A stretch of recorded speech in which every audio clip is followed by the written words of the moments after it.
Сәлем достар, қайырлы күн, қалайсыздар? Бізде бүгін мясной салат, яғни оливье салат деп айтылады көп жерде.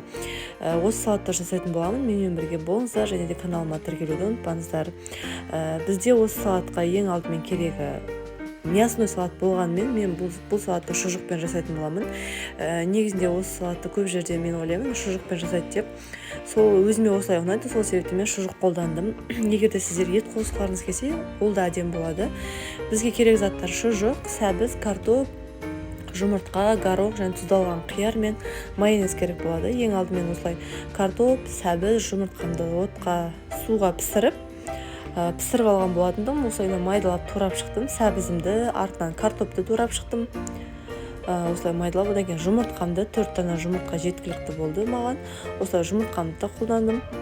Егер де сіздерде кәдімгі жұмыртқаны ағызуын ғана қолданып, сарысын майонезге тұзбен араластырсаңыздар болады салатқа, ол да жақсы, олай да жақсы болады.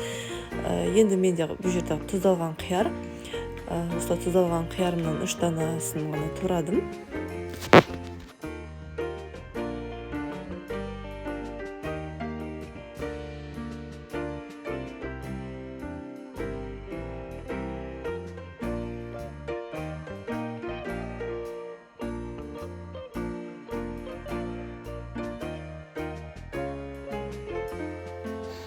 Енді осы тураған барлық заттарымызды бір ыдысқа салып араластыратын боламыз. Мен тірі желание майонезін қолдандым.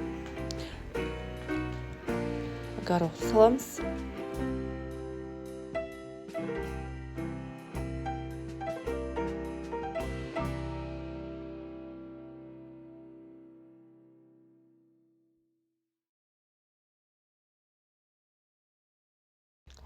Барлығын жақсылап араластырып аласыздар. Мінекей салат дайын.